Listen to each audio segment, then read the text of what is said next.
ইমাম আবু হানিফা রাহমাতুল্লাহি আলাইহি বলতেছেন, এই যে সম্পদ, এই সম্পদ কি খলিফার নিজের কিনা? বলে না, এটা উনি বাইতুল মাল রাষ্ট্রীয় কোষাগার থেকে আপনাকে দিয়েছেন। এইবার ইমাম আবু হানিফা রাহমাতুল্লাহি আলাইহি বলতেছেন, শোনো, রাষ্ট্রের সম্পদ খলিফা কাউকে হাদিয়া দেওয়ার অধিকার রাখে না, এই হাদিয়া আমি গ্রহণ করতে পারবো না। লোকটা এবার বলতেছে, ইমাম, আপনার গ্রহণ করা লাগবে না, আপনি শুধু রেখে দেন, মানুষদের মাঝে সাদকা করে দিবেন, আপনার খাওয়া লাগবে না, নাইলে বাদশাহ কিন্তু রাগান্বিত হয়ে যাবে। ইমাম আবু হানিফা রাহমাতুল্লাহি আলাইহি বললেন, শোনো, এই সম্পদ আমি ব্যয় করলাম কি করলাম না, খাইলাম কি খাইলাম না, বাদশাহ এটা দেখবে না, খলিফা এই কথাই জানবে, ইমাম আবু হানিফা আমার দেওয়া হাদিয়া সে গ্রহণ করেছে। আমি খাই আর না খাই, মানুষকেই দিয়ে দিলাম, কিন্তু সে তো জানবে যে ইমাম আবু হানিফা আমি রাষ্ট্রীয় সম্পদ থেকে তাকে যেই হাদিয়া দিয়েছি সেটা সে গ্রহণ করেছে। কত সচেতন বিচক্ষণ মানুষ, তাকওয়া কোন পর্যায়ের, চিন্তা করে দেখেন। ইমাম আবু হানিফা বললেন, যাও ফিরায় দাও, তারে মাফ করে দিছি, কোনো অসুবিধা নাই, গ্রহণ করতে পারবো না। সম্পদ ফিরায় দিল। খলিফার কানে যখন এই কথা গেল, আরো রাগান্বিত হয়ে গেছে। এবার রাগে জেলখানার মধ্যে আটকায় ফেললো। আনুষঙ্গিক আরো কিছু কারণ আছে, মূল কারণ ছিল এইটা যে দায়িত্ব গ্রহণ করে নাই। ঐতিহাসিকেরা লিখে, ইমামে আজমকে চাবুক দিয়ে আঘাত করা হতো আর বলা হতো, তোমাকে ছেড়ে দেওয়া হবে, তুমি প্রধান বিচারপতির দায়িত্ব গ্রহণ করো। ইমামে আজম জেলখানার মধ্যে চাবুকের আঘাত সহ্য করেছে, তবুও দায়িত্ব গ্রহণ করেন নাই। ঐতিহাসিকেরা দুইটা বর্ণনা লেখেন। এক বর্ণনায় পাওয়া যায়, চাবুক মারতে মারতে ইমাম আবু হানিফার অবস্থা বড় করুন, তবুও তিনি দায়িত্ব গ্রহণ করেন নাই। একটা সময় খাবারের সাথে বিষ মিশায় দেওয়া হলো, ইমাম আবু হানিফা রহমাতুল্লাহি আলাইহি দুনিয়া থেকে চলে গেল। আর একটা বর্ণনা আসছে ঐতিহাসিকদের থেকে, উনি যখন প্রচন্ড রকমের অসুস্থ হয়ে গেলেন, ওনাকে বাসায় পাঠায়া দেওয়া হলো, গৃহবন্দী করে ফেলা হলো। ইমাম আবু হানিফা রহমাতুল্লাহি আলাইহি জীবনের অন্তিম সময়গুলো আবদ্ধ ঘরের মধ্যে কাটায়া দিলেন। আল্লাহ সুবহানাহু ওয়া তাআলা কোরআনুল কারীমের যে আয়াতটা তিলাওয়াত করেছি, উক্ত আয়াতের মধ্যে বলেন, ওয়াযাক্কির ফাইন্নায যিকরা তানফাউল মুমিনিন। আপনি ওয়াজ করেন, উপদেশ দেন, নসিহত করেন। কেন ওয়াজ করবেন, কেন নসিহত করবেন, কেন উপদেশ দিবেন? আল্লাহ তাআলা বলেন, ফাইন্নায যিকরা তানফাউল মুমিনিন, কারণ ওয়াজ, নসিহত, উপদেশ এটা হলো মুমিনদের জন্য উপকারী। সুবহানাল্লাহ। যেমন 1 লক্ষ টাকা দামের একটা মোবাইল আর একটা 1000 টাকার মোবাইল। 1 লক্ষ টাকার মোবাইল দিয়েও কথা বলা যায়, 1000 টাকার মোবাইল দিয়েও কথা বলা যায়, কিন্তু 1 লক্ষ টাকার মোবাইলের মধ্যে আলাদা কিছু বিষয় থাকে যা 1000 টাকার মোবাইলের মধ্যে থাকে না। দামি দামি মোবাইলগুলো দিয়ে অনেক মানুষ তার অফিসের কাজগুলা করতে পারে, ল্যাপটপ, কম্পিউটারের কাজ মোবাইল দিয়ে করা যায়, কিন্তু 1000 টাকার মোবাইল দিয়ে কি সেটা করা যাবে? যাবে না। দাম যতই হোক না কেন, বলেন তো, 1000 টাকার মোবাইলেও যদি চার্জ না থাকে, 1 লক্ষ টাকা মোবাইলের যেটার দাম ওটাও যদি চার্জ না থাকে, 1 লক্ষ টাকা দাম হওয়ার কারণে চার্জ যদি না থাকে, কোনো কাজ করা যাবে? ওই মোবাইল তখন মরা। 1000 টাকার মোবাইলেও যদি চার্জ না থাকে, ওটাও মরা। তাহলে ব্যাটারি হলো এমন এক জিনিস, চার্জ যদি না থাকে, দাম যত হোক মোবাইলের, কাজ হবে না, ওইটা মরা। ঈমান হলো এমন এক জিনিস, ঈমানের মধ্যে যদি চার্জ না থাকে, আমল যত করুক, ওই আমল কোনো কাজে আসবে না। এজন্য ওয়াজ নসিহতের দ্বারা কি হয়? মুমিনের ঈমানের উপকার হয়। সুবহানাল্লাহ। বুজুর্গানে দিন বলেন, মুমিনের ঈমানে চার্জ হয়।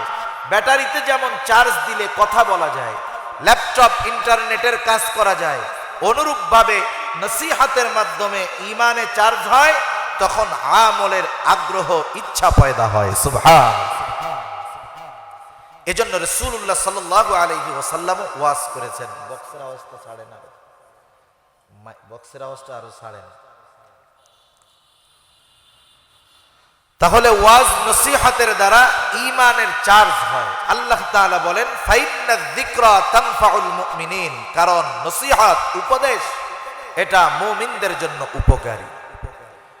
এজন্য নবীজি সাল্লাল্লাহু আলাইহি ওয়াসাল্লাম ওয়াজ করেছেন। নবীজির চাইতে বড় ওয়াইজ আসমানের নিচে জমিনের উপরে আর কেউ ছিল, আছে, কিয়ামত পর্যন্ত আসবে? নবীজি কত বড় ওয়াইজ ছিলেন। অনেক ক্ষেত্রে আমাদের মধ্যে একটা চিন্তাধারা এমন যে ওয়াজ করতেছেন, সামনে যদি লোকজন না থাকে ওয়াজ উঠে না, এরকম একটা কথা অনেকে বলে না, ওয়াজ উঠে না। অথচ নবীজি সাল্লাল্লাহু আলাইহি ওয়াসাল্লাম একজন সাহাবীকে নিয়ে ওয়াজ করছেন, মসজিদ ভরা সাহাবী ওয়াজ করেছেন। আমরা আমাদের আকাবিরদেরকে দেখেছি, বুজুর্গদেরকে দেখেছি, আমাদের নিকটবর্তী অনেক মুরব্বী দুনিয়া থেকে চলে গেছে, তাদেরকে দেখেছি। সামনে 4-5 জন 6 জন মানুষ, কিন্তু আবেগ নিয়ে, দরদ নিয়ে দীর্ঘ সময় ওই 5-6 জন মানুষকে নসিহত করেছেন। এমন দৃশ্য চট্টগ্রামের মানুষ, কক্সবাজারের মানুষ আপনারা দেখছেন, আমাদেরকেও আল্লাহ তাআলা দেখার তৌফিক দিয়েছে। আল্লামা আব্দুল হালিম বুখারী রাহমাতুল্লাহি আলাইহি বয়ান করতেছেন, সামনে 10-15 জন মানুষ, এই দৃশ্য আমরা দেখছি। আসরের পরে বয়ান করতেছে, চলে গেছে দুনিয়া থেকে নামাজরত অবস্থায় তৈয়ব সাহেব রাহমাতুল্লাহি আলাইহি। 10-15 জন মানুষ আসরের পরে বয়ান করতেছে, হুজুর বয়ান করতেছে। আল্লামা আহমদ শফি সাহেব রাহমাতুল্লাহি আলাইহি মানুষ নেওয়ার জন্য, দেখার জন্য পাগল। অথচ দেখেছি হাটহাজারীর পাশে হুজুর বয়ান করতেছে আসরের পর, 15-20 জন মানুষ। ওনারা কিন্তু এমনটা করেন নাই যে লোকজন কম, যা বলার দরকার বলে গেলাম, না। ওই 15 জন 10 জন মানুষকে দিলের দরদ নিয়ে এমন ভাবে কথা বলছেন, এই কর্মগুলার মধ্যে নবীজির কর্মের ছোঁয়া পাওয়া গেছে। সুবহানাল্লাহ। ওনারা আমাদের জন্য অনুসরণীয়, শিক্ষণীয়, ওনাদের কর্মগুলো আমাদের জন্য। তা নবীজি সাল্লাল্লাহু আলাইহি ওয়াসাল্লাম ওয়াজ করছেন, বর মজলিসও করছেন, একজনকে নিয়েও করেছেন, সম গুরুত্ব সহকারে। এমনটা না যে লোকজন অনেক বেশি গুরুত্ব দিয়ে বললাম, লোকজন কম গুরুত্ব দিয়ে বললাম, বিষয়টা ওনারা এমন করেন নাই। কারণ ভর মজলিস, লক্ষ জনতা, একটা মানুষ একটা কথা আমল করলো না, লক্ষ জনতা হলো, কোনো মূল্য নাই ওই মাহফিলের। মানুষ মাত্র 1-2 জন, কিন্তু বলনেওয়ালা ইখলাসের সাথে বলছে, শ্রবণ করনেওয়ালা ইখলাসের সাথে শুনেছে, আয়োজক ইখলাসের সাথে আয়োজন করেছে। লোক কয়জন হলো আল্লাহ তাআলা এটা দেখবে না, লোক যত কম হোক, ইখলাসের কারণে দুনিয়ার মানুষ যা মনে করুক না কেন, আল্লাহর দরবারে ওই মাহফিল, ওই মজমা কামিয়াব হয়ে যায়। ঠিক কিনা বল? সেজন্য নবীজি ওয়াজ করছেন। নবীজির ওয়াজ মাখা মুসনাদে আহমদের একটা হাদিস আমি আপনাদের খেদমতে পেশ করেছি। খুবই গুরুত্বপূর্ণ একটা হাদিস।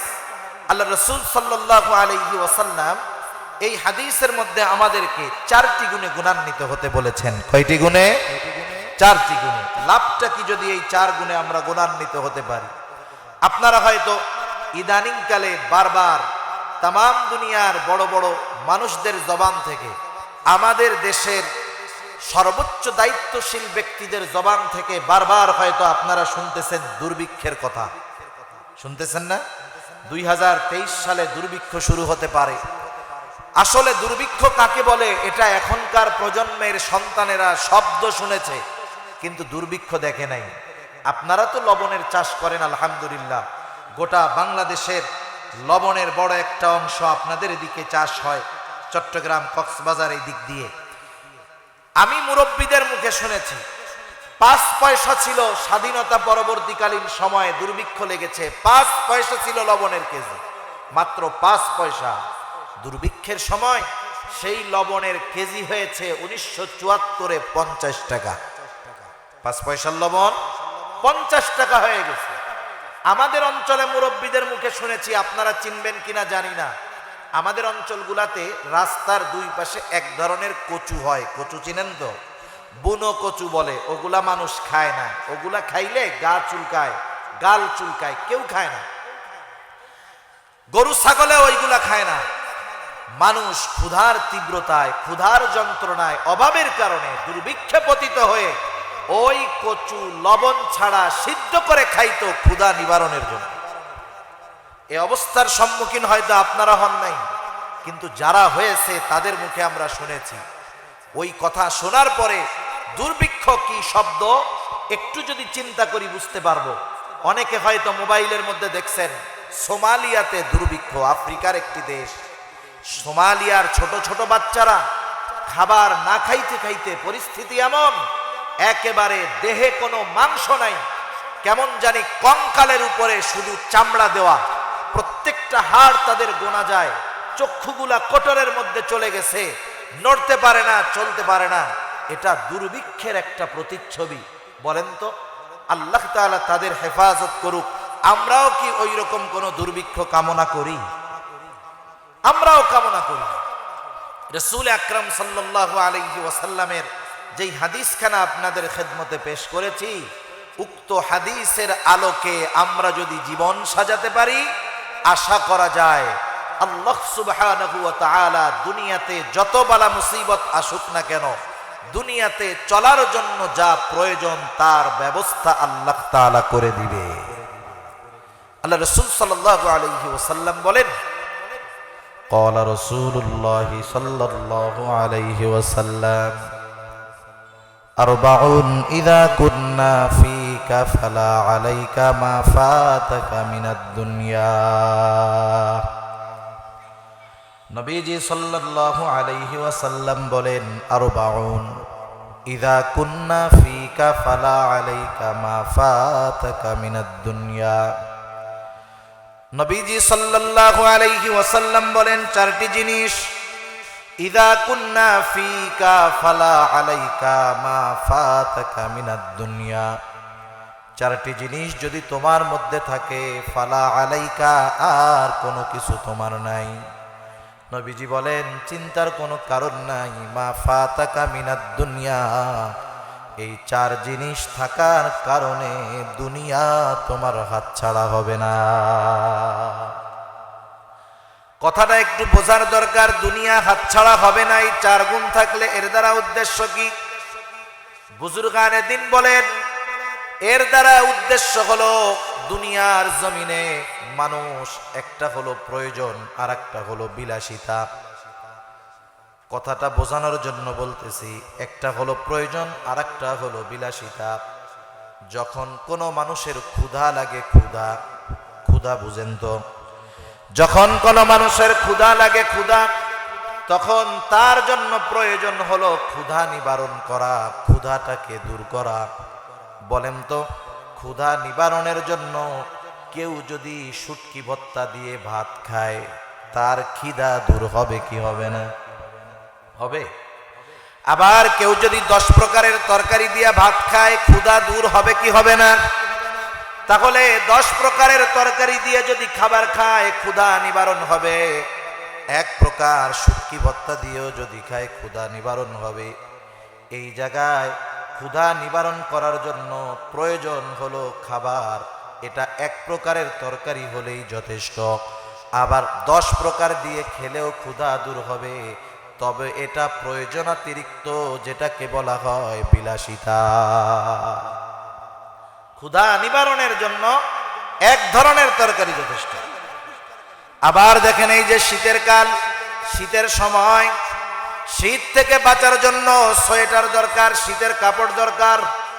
কারো যদি 2টা কাপড় থাকে, 2টা চাদর থাকে, 2টা সোয়েটার থাকে, অথবা একটাই থাকে, শীত থেকে বাঁচার জন্য এটা যথেষ্ট, এটা হলো তার প্রয়োজন। আবার যদি কারো 10টা থাকে, 15-20টা থাকে, এর দ্বারাও সে শীত থেকে বাঁচবে, তবে ওইগুলা হলো অতিরিক্ত, আর যেটাকে বলা হয় বিলাসিতা। এখানে নবীজি সাল্লাল্লাহু আলাইহি ওয়াসাল্লাম কি বুঝাইলেন? বুজুর্গানে দিন বলেন, নবীজি বুঝাইলেন, যখন কারো মধ্যে এই 4 গুণ অর্জন হয়ে যাবে, দুনিয়াতে তার প্রয়োজন মেটানোর ব্যবস্থা আল্লাহ তাআলা করবেন। দুনিয়ার যখন যেটা প্রয়োজন সেটা মেটানোর ব্যবস্থা আল্লাহ তাআলা করে দিবেন। দুনিয়ার মধ্যে আমাকে আপনাকে কেউ যদি দুনিয়ার প্রয়োজন মেটানোর নিশ্চয়তা দিয়ে দেয়, তাহলে ওই লোকটার দুনিয়াতে আর কোনো চিন্তা থাকতে পারে না। কারণ আমার যখন যেটা প্রয়োজন প্রয়োজন শৌখিনতা বা বিলাসিতা না, সেটা যদি মিটানোর ব্যবস্থা হয় তাইলে আর কোনো চিন্তা আছে? চিন্তা নাই। রাসূলুল্লাহ সাল্লাল্লাহু আলাইহি ওয়াসাল্লাম তাই জানায়া দিলেন, তুমি যেই 4 গুণ যদি অর্জন করো, দুনিয়ার প্রয়োজন মেটানোর ব্যবস্থা আল্লাহ তাআলা করে দিবে। 4 গুণের মধ্যে 1 নাম্বার নবীজি সাল্লাল্লাহু আলাইহি ওয়াসাল্লাম বলেন, হিফযু আমানাতিন, আমানতের হেফাজত করা। রাসূলুল্লাহ সাল্লাল্লাহু আলাইহি ওয়াসাল্লাম প্রথম গুণের কথা বললেন, আমানতের হেফাজত করা। কারণ আমানতের হেফাজত এটা হলো মুমিনের ভূষণ, আর আমানতের খেয়ানত করা এটা হলো প্রকৃত মুনাফিকের অন্যতম আলামত। রাসূল আকরাম সাল্লাল্লাহু আলাইহি ওয়াসাল্লাম আমাদেরকে হাদিসের মধ্যে মুনাফিকের আলামতগুলা জানায় দিয়েছেন। আল্লাহর নবী জানায় দিয়েছেন, এক হাদিসের মধ্যে মুনাফিকের আলামত হলো 3টা, আর এক হাদিসের মধ্যে মুনাফিকের আলামত হলো 4টা। আমাদের জন্য শুধু ওই আলামতগুলা জানলে হবে বিষয়টা এমন নয়, বরং ওই আলামতগুলা আমাদের কারো মধ্যে যদি থাকে, আলামতগুলা বের করে ফেলতে হবে, নাইলে ক্ষতি কি? মুনাফিকের আলামত যদি আমাদের মধ্যে থাকে তাইলে ক্ষতি কি হবে? ক্যান্সার রোগের নাম শুনছেন? ক্যান্সার, একটু জবাব দিয়েন কষ্ট করে। ক্যান্সার রোগের নাম শুনছেন? ক্যান্সার হলো অন্যতম একটি মরণ ব্যাধি। ক্যান্সার এমন এক রোগ, এটাকে নির্ণয় করা কঠিন। যখন ক্যান্সার মানুষ বুঝতে পারে তখন ফিরে আসাটা খুব কঠিন। কারণ ক্যান্সারের আলামত এটা বড় কোনো কিছু না। মনে করেন স্বাভাবিক ছোট্ট একটা ঘা দেহের কোনো জায়গায় হলো, স্বাভাবিক হতেই পারে। ছোট ছোট ফোড়া হয় না মাঝে মধ্যে, ঘা হয় না? স্বাভাবিক ফোড়া বা ঘা হলে 2, 4, 8, 10 দিনের মধ্যে স্বাভাবিকভাবে সেরে যায়, যদি তার ডায়াবেটিস না থাকে। ডায়াবেটিস থাকলে এই ফোড়া সারতে একটু সময় লাগে। দেখা গেল লোকটার ডায়াবেটিস নাই কিন্তু ফোড়া উঠছে, 1 সপ্তাহ, মাস, 2 মাস, 3 মাস, 6 মাস চলে যায়, এই ঘাটা এই ফোড়াটা শুকায় না, যায়ও না। এলাকার ডাক্তার দিয়ে ট্রিটমেন্ট করায় কোনো লাভ হলো না। যখন দীর্ঘদিন ফোড়াটা যায় না, চিন্তিত হয়ে গেছে, চিন্তা করছে একটু চট্টগ্রাম যাই অথবা ঢাকা গিয়ে ভালো ডাক্তার দিয়ে একটু চেক আপ করাই। এইবার চেক আপ করায় তার রিপোর্ট আসলো যে এ ফোড়া তো আপনার সাধারণ ফোড়া না, এটা ছিল ক্যান্সারের আলামত। আপনি এতদিন বুঝতে পারেন নাই, আঙ্গুলের মাথায় ঘাটা হয়েছে, এখন ক্যান্সার আর ওই জায়গাটায় নাই, আপনার গোটা আঙ্গুলের মধ্যে ছড়ায় গেছে। এখন যদি আপনি সুস্থ থাকতে চান, আপনার আঙ্গুলটাকে কেটে ফেলতে হবে, তা না হলে ক্যান্সারের ওই জার্ম, ক্যান্সারের ওই জীবাণু গোটা দেহে ছড়িয়ে যাবে, এটা আপনার মৃত্যুর কারণ হতে পারে। একটু বুঝে থাকলে জবাব দিবেন।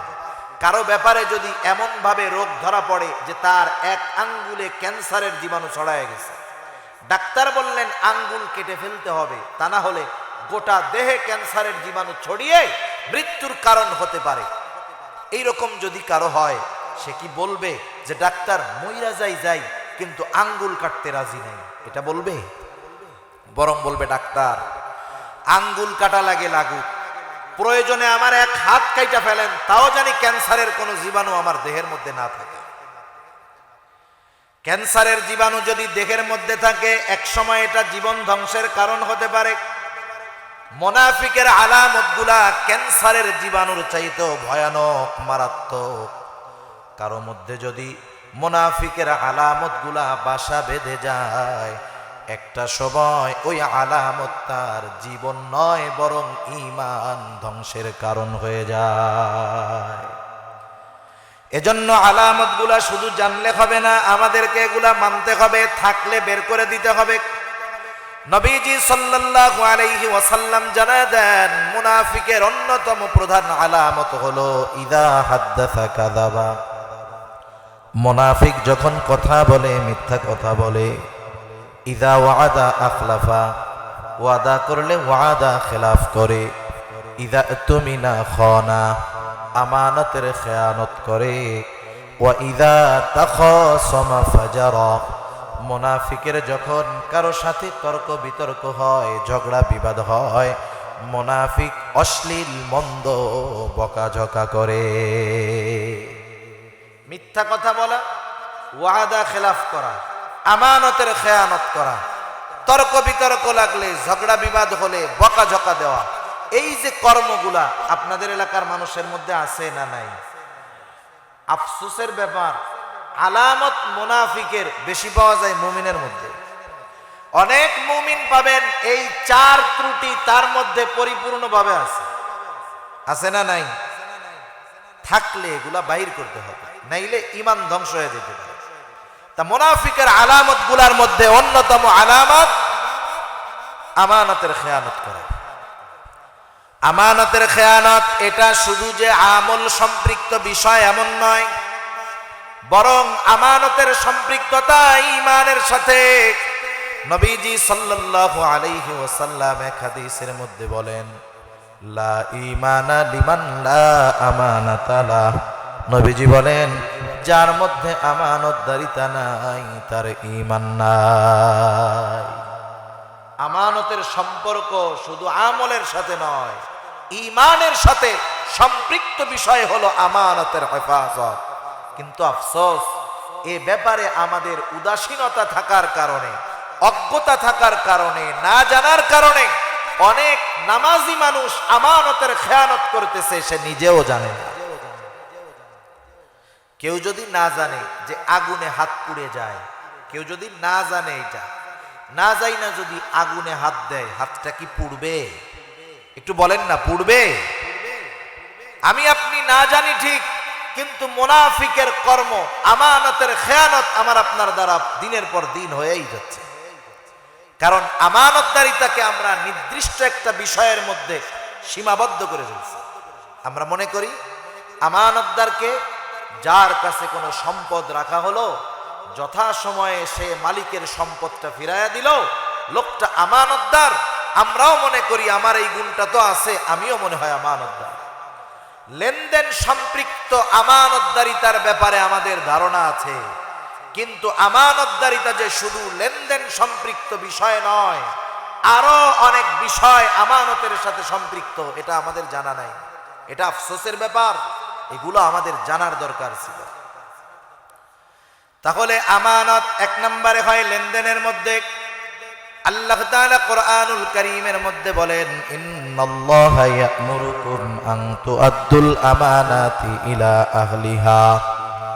আল্লাহ তাআলা বলেন, নিশ্চয়ই আল্লাহ তাআলা তোমাদেরকে আদেশ করতেছেন, ইন্নাল্লাহা ইয়া'মুরুকুম আন তুআদ্দুল আমানাতি ইলা আহলিহা, তোমরা আমানত তার প্রকৃত হকদারের কাছে পৌঁছায়া দাও। এই আয়াতের শানে নুজুল অন্য, কিন্তু মুফাসসিরিনে কেরাম বলেন এর দ্বারা সকল ধরনের আমানত উদ্দেশ্য।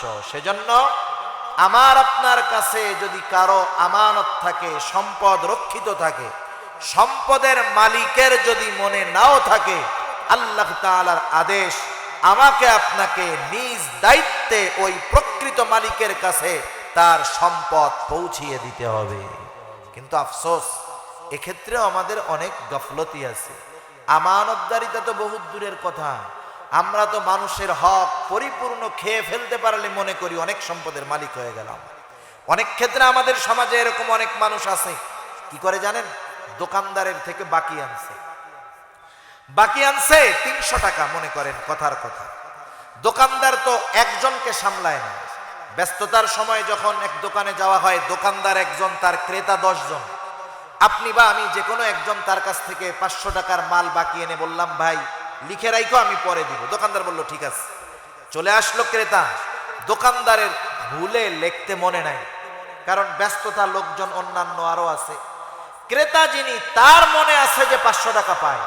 কয়েকদিন পরে গিয়ে বলতেছে, ভাই খাতায় দেখো তো আমার কোনো বাকি টাকা আছে নাকি। দোকানদারের কিন্তু 500 লিখতে মনে নাই, দোকানদার লেখে নাই, ব্যস্ততার কারণে ভুলে গেছে। এইবার ও খাতাটা উল্টায় দেখে খাতার মধ্যে ওই 500 টাকা লেখা নাই। দায়িত্ব কি? সে নিজের থেকে বলবে, ভাই তুমি তো আমার কাছে 500 টাকা পাইতা, সেটা তো তুমি লেখো নাই। দোকানদার খাতা দেখা বলে, ভাই এই কয় টাকা পাই, 500 টাকা আর বলে নাই। অনেক মানুষ আছে, সে তখন নিজে নিজে শয়তানের ধোকায় নিজে নিজে নিজেরে মুফতি সাহেব বানায় নেয়, বুঝেন নাই? তখন শয়তানের ধোকা দেয়, এ বেটা তোর মনে হয় ঠিক মতো মনে নাই, ও তো পাইলে লেখাই রাখতো, অথবা যদি পায়ও ওর যেহেতু মনে নাই, তাহলে তুই এই 500 টাকা আর দিস না। একটু চিন্তা করে দেখেন। সেজন্য প্রকৃত সম্পদের মালিকের যদি স্মরণও না থাকে, জানাও না থাকে, দায়িত্ব হলো আমাকে ওই মালিকের সম্পদ নিজ দায়িত্বে ফিরাইয়া দিতে হবে। আদেশটা কার? আল্লাহ তাআলার। এগুলো আমরা খেয়াল রাখবো। তাহলে আমানত এক নম্বরে হয় সম্পদের মধ্যে। আমি এই বিষয়টা আর লম্বা করব না। আমানতদারিতা শুধু সম্পদের মধ্যে হয় এমন নয়, কথাও কিন্তু আমানত হয়। রাসূলুল্লাহ সাল্লাল্লাহু আলাইহি ওয়াসাল্লাম বলেন, ইযা হাদ্দাসার রাজুলু সুম্মা ইলতাফাতা ফাহিয়া আমানাতুন। নবীজি সাল্লাল্লাহু আলাইহি ওয়াসাল্লাম বলেন, যখন কোনো মানুষ কথা বলে আর এদিকে সেদিকে তাকায়, নবীজি বলেন ফাহিয়া আমানাতুন, ওই কথাটাও আমানত হয়ে যায়। যখন কোনো মানুষ আমার আপনার কাছে আসে, অনেক সময় কিছু বলার আগে দেখবেন ডানে বামে এদিকে সেদিকে তাকাইয়া এরপরে কথাটা বলে। এই ডানে বামে সে কেন তাকাইলো, তার এই অঙ্গ ভঙ্গিমার দ্বারা বোঝা যায় সে চায় তার এই কথা আমি ব্যতীত যেন কেউ না শুনে আর না জানে। ঠিক কিনা বলেন? তার এই ডানে বামে তাকায়া কথা বলাটা, যে কথা আমার আপনার কাছে বলল, ওই কথাটা তখন আমার আপনার কাছে আমানত হয়ে যায়। কিন্তু আমাদের খাসলাত একেবারে এর উল্টা। যদি কোনো ব্যক্তি আমার আপনার কাছে কোনো কথা বলার পর বলে, হুজুর কথাটা আপনাকে বললাম, আপনি আর কাউরে বললেন না, এই লোক আমার চোখের আড়াল হওয়ার আগে ওই কথা আমার আর হজম হয় না, আমি পাশের জন্য ডাক দিয়ে বলি, ভাই এদিকে আসেন, এই যে লোকটা গেল কি কথা বলছে শুনছেন? না শুনি নাই। আমারে খুব বিশ্বাস করে, আমার কাছে এই কথাটা বলছে, আমি শুধু আপনাকে বললাম, আপনি কিন্তু আর কাউরে বললেন না। এই যে তো লিক কইরা দিলাম। এরপরে আমি তো আমার পেটের রোগ ওর পেটের মধ্যে দিয়ে দিছি। ও কি করবে? ও বাইরে গিয়া বাজারে বলবে, আরে ভাই জানো হুজুর আমার এই কথাটা কইছে, আর কাউরে বলতে মানা করছে, আমি তোমারে কইলাম, তুমি কিন্তু কাউরে কইও না। এই যে সকাল থেকে দুপুর হইতে হইতে এই কথা 100 জনের কানে পৌঁছায় গেছে। যে যাকে বলে শুধু কি বলে, আমি তোমাকে বললাম, তুমি কাউরে বইলো না। এখন বলেন তো, প্রথম আমি তো বললাম একজনের কাছে, কথা একজনের কাছে আছে না 100 জনের কাছে গেছে? খেয়ানত একটা হয়েছে না 100টা হয়ে গেছে? একটু চিন্তা করে দেখেন। প্রথম যেহেতু আমার থেকেই কথার খেয়ানত হলো, এরপরে ওই কথা যতজনের কাছে পৌঁছাবে, যতজন বলবে, প্রত্যেকের খেয়ানতের সমপরিমাণ গুনাহ আমার আপনার আমল নামায় যোগ হয়ে যাবে। সেজন্য কথাটাও আমানত হয়। অনেক সময় এমন কিছু কথা আমার আপনার মুসলিম ভাই আমার আপনার কাছে আমানত হিসাবে বলে, যেই কথার মধ্যে তার সম্মান রক্ষিত থাকে। অনেক সময় তার এই গোপন বিষয়টা আমাকে বলল, আমি তার এই দুর্বলতার সুযোগ নিয়ে তাকে হয়রানি করি। কিন্তু খবরদার, অনেক সময় তার সাথে যদি শত্রুতাও হয়ে যায়, তার সাথে যদি সম্পর্ক বিনষ্ট হয়ে যায়, তার ওই গোপন কথাটা আমি মানুষের কাছে বলে দেই। অথচ দেখেন আমার আপনার নবীজি সর্বক্ষেত্রে কেমন আমানতদার ছিলেন। যেই কাফেরদের অত্যাচারে অত্যাচারিত হয়ে ওনার জন্মভূমি মক্কা ত্যাগ করা লেগেছে, ওই কাফেরদের কোনো আমানতের খেয়ানত পর্যন্ত আমার আপনার নবী করেন নাই। যাদের অত্যাচারে মাতৃভূমি ছাড়া লেগেছে, তাদের আমানত কিভাবে নবীজি রক্ষা করেছেন? যে হিজরতের রাতে যখন রাসূল সাল্লাল্লাহু আলাইহি ওয়াসাল্লাম রওনা দিবেন, নিজের বিছানায় হযরত আলী রাদিয়াল্লাহু তাআলা আনহুকে রেখে গেছেন। মূল উদ্দেশ্য হলো, তখনও নবীজির কাছে কাফেরদের কিছু আমানত ছিল। হযরত আলী রাদিয়াল্লাহু তাআলা আনহুকে দায়িত্ব দিয়ে গেছেন যে, আলী তুমি এই আমানতগুলা যথাযথভাবে মালিকদের কাছে পৌঁছায়া দিবা, এরপরে তুমি মদিনায় হিজরতের উদ্দেশ্যে রওনা দিবা।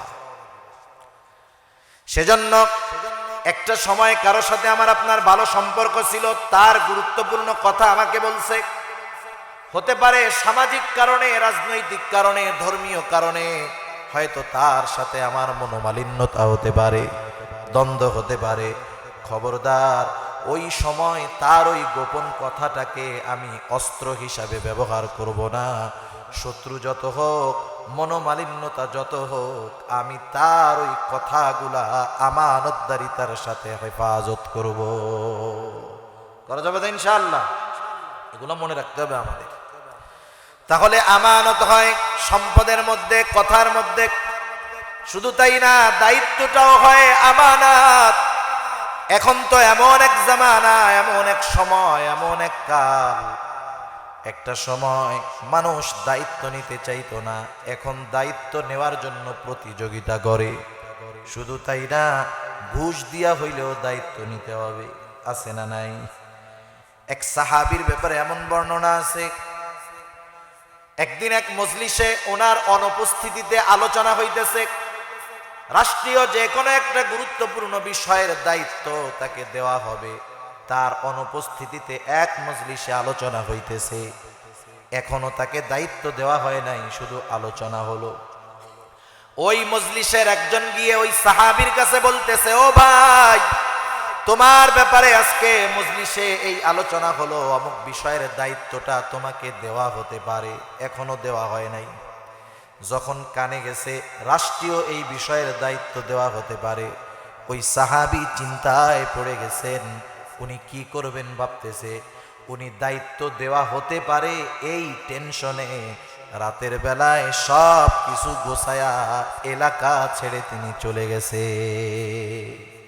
যে দায়িত্ব দেওয়া হতে পারে, যদি সত্যই দায়িত্বটা দিয়ে দেয়, তাহলে এই দায়িত্বের বোঝা বহন করবে। ইমাম আজম আবু হানিফা রহমাতুল্লাহি আলাইহি, নাম শুনছেন না আপনারা? ইমাম আজম আবু হানিফা রহমাতুল্লাহি আলাইহি। কিছু ভাই আছে ইমাম আবু হানিফা রহমাতুল্লাহি আলাইহিকে সমালোচনার পাত্র হিসাবে গ্রহণ করেছে।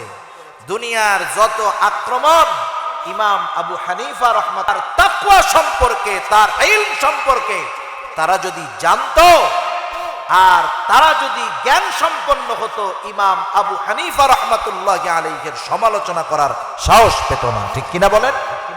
ইমাম আবু হানিফা রহমাতুল্লাহি আলাইহি, খলিফা মনসুর, ইমাম আবু হানিফাকে বলতেছে, আপনি প্রধান বিচারপতির দায়িত্ব গ্রহণ করেন।